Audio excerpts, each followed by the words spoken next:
আসসালামু আলাইকুম viewers. Dhaka work account verify করার জন্য আপনাকে প্রথমে অ্যাকাউন্টটি লগ ইন করতে হবে। আমি প্রথমে লগ ইন করে নিচ্ছি। এখানে ইমেল এবং পাসওয়ার্ড অটোমেটিকলি দেওয়া ছিল, তার সিম্পলি লগ ইনে ক্লিক করে দিব। এখন এটা হচ্ছে অ্যাকাউন্টের ড্যাশবোর্ড। ড্যাশবোর্ডে যাওয়ার পরে ওই যে এই কর্নারে দেখতে পাচ্ছেন ম্যান আইকনটি, ম্যান আইকনে ক্লিক করতে হবে। ম্যান আইকনে ক্লিক করার পরে আপনারা সরাসরি ওয়ালেটে চলে যাবেন। ওয়ালেটে যাওয়ার পরে এখানে রেড মার্ক যে লেখাটি আছে, your account is not verified, please verify before giving withdrawal, এই রেড লেখাটিতে আপনারা ক্লিক করে দিবেন। ক্লিক করার পরে এখানে দেখুন অ্যাকাউন্ট ভেরিফাইয়ের জন্য কয়েকটা অপশন আছে। Select verify card. আপনার যেটা আছে, যদি আপনার ন্যাশনাল আইডি কার্ড না থাকে আপনারা বার্থ সার্টিফিকেট দিয়েও এখানে অ্যাকাউন্ট ভেরিফাই করতে পারবেন। যেমন যে বার্থ সার্টিফিকেট লাস্টে যে অপশনটা আছে এটা বার্থ সার্টিফিকেট, আর এখানে ড্রাইভিং লাইসেন্স, পাসপোর্ট।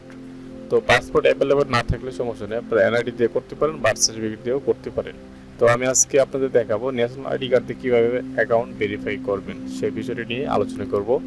তবে নেক্সট যদি কারো কোনো রিকোয়েস্ট থাকে যে জন্ম নিবন্ধন অথবা বার্থ সার্টিফিকেট দিয়ে যদি অ্যাকাউন্ট ভেরিফাই নিয়ে যদি কারো রিকোয়েস্ট থাকে তাহলে অবশ্যই নেক্সট ভিডিও আরেকটি বানানোর চেষ্টা করব। তবে আজকে দেখাবো ন্যাশনাল আইডি কার্ড দিয়ে কীভাবে অ্যাকাউন্ট ভেরিফাই করতে হয়। dhakawork.com ন্যাশনাল আইডি কার্ড আমি সিলেক্ট করে দিলাম। তারপরে এখানে ফুল নেম দিতে হবে। ন্যাশনাল আইডি কার্ডে যেভাবে আপনার ফুল নেম দেওয়া আছে আমি দিয়ে দিচ্ছি।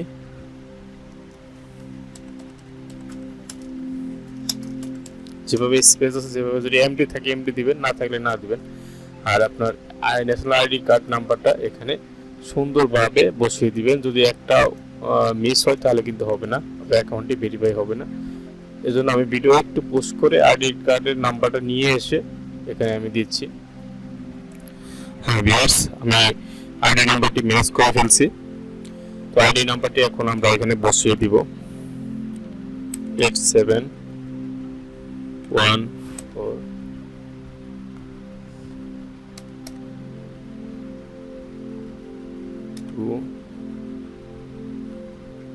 257 হচ্ছে ন্যাশনাল আইডি নাম্বার। এখানে আইডি নাম্বার হবে কয়টা? যদি স্মার্ট আইডি হয় তাহলে হবে 6টা 9টা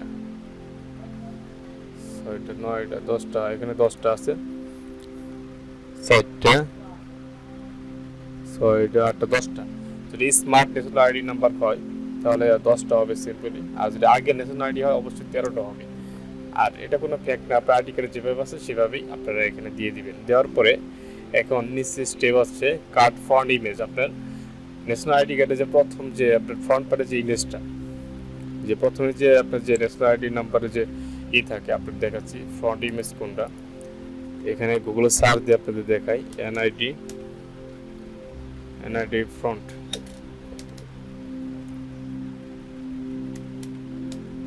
এনআইডি ফ্রন্ট সাইডটা আপনার দেখাচ্ছি কিরকম হতে পারে।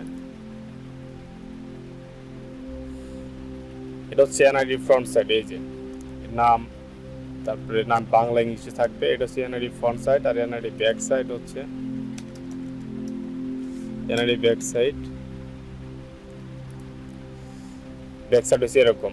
ব্যাক সাইডে আপনার থাকবে আপনার অ্যাড্রেস, তারপরে আপনার ন্যাশনাল আইডি কার্ড কবে প্রদান করা হয়েছে, আপনার ফুল অ্যাড্রেস সবকিছু, আর কিউআর কোড থাকবে, একটা বারকোড থাকবে।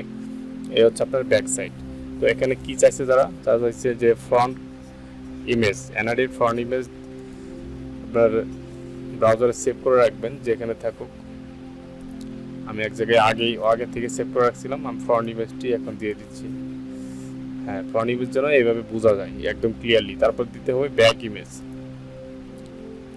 আচ্ছা, এখানে ব্যাক ইমেজ তারা চায় নাই, অন্যান্য সাইটে চায়। তো একটু এক্সপ্লেইন করলাম যে ব্যাক ইমেজ কিরকম হতে পারে আর ফ্রন্ট ইমেজ কেমন হতে পারে। এটা হচ্ছে আপনার ব্যাক ইমেজ। এখন এখানে চাইছে your real image with your card. আপনার একটা সেলফি দিতে হবে বা একটা ফ্রন্ট ইমেজ দিতে হবে, সাথে আপনার কার্ড এরকম হাতে ধরে একটা ছবি উঠে তারপরে দিতে হবে। তো ছবিটা হবে এই যে এরকম টাইপের ছবি হবে।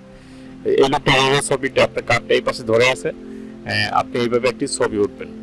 অন্য কারো সাহায্য নিয়ে অথবা আপনি নিজে একটি সেলফি উঠে এভাবে দিতে পারবেন। অবশ্যই এই আইডি কার্ডটা যেন একদম ক্লিয়ারলি বোঝা যায়, আপনার ছবির সাথে ছবি যেন মিল থাকে এবং নামের সাথে নাম যেন মিল থাকে, এই সিস্টেম। আর এখানে আমি এরকম একটি ছবি একটা রেডি করে ফেলছি, আমি এটা এখন দিয়ে দিব। আচ্ছা, দেওয়ার পরে এখানে সাবমিট যে বাটনটি আছে এই সাবমিট বাটনে ক্লিক করে দেব।